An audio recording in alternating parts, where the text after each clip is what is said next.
எங்களெல்லாம் எங்க அப்பா அம்மா வந்து சரைக்கத்தான் லாய்க்குன்னு திட்டுவாங்க. ஏதாவது ஒரு வேலை செய்யலன்னா நீ எல்லாம் சரைக்கத்தான் லாய்க்கு, நீ தான் மாடு மேய்க்க தான் லாய்க்கு சொல்லுவாங்க. அப்ப இந்த சலூன் ஒர்க் அப்படிங்கிறது எவ்வளவு வந்து கேவலமா கீழே பார்க்கப்பட்டதுன்னு பாக்குறோம். பேரண்ட்ஸ் மத்தியில அப்படிதான் திட்டுவாங்க.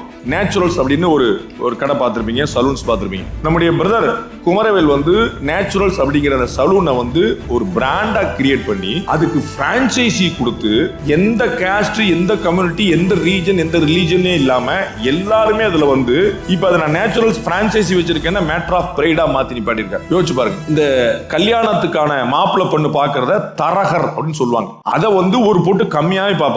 ஏன்னா அவங்க வந்து கல்யாணம் முடிஞ்சு அவங்க ஏதாவது பார்த்து காசு கொடுத்தாதான் வரும் அப்படின்னு. அப்ப ஒரு இழிவா பார்த்து தரகு வேலை பார்த்துட்டு இருக்கியா, தரகர் வந்திருக்காரு, தரகர் போயிருக்காருன்னு அப்படி வந்து ஒரு இழிவா பார்க்கப்பட்ட விஷயம். இன்னைக்கு இந்த மேட்ரிமோனி அப்படிங்கிறது எவ்வளவு பெரிய பிசினஸா மாறி இருக்குங்க பாருங்க.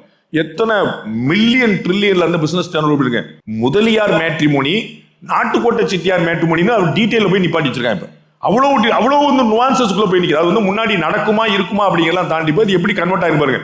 சிம்பிளான விஷயம் தான். அப்ப எது இழிவாக பார்க்கப்பட்டதோ அதுவே பெருமையாக மாற்ற முடியும். நாம செய்யற பிசினஸை நம்ம லவ் பண்ணும், இவ்வளவுதான். நான் வந்து ரொம்ப முன்னாடி ஒரு எலெக்ஷன்ல 98 99 நினைக்கிறேன்.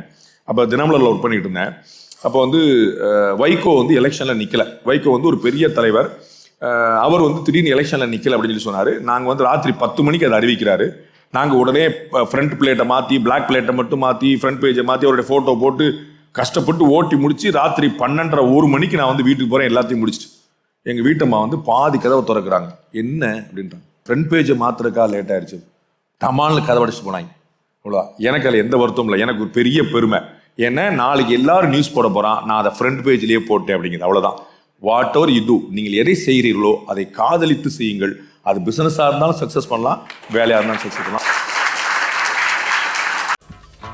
చంపొద్దు నేను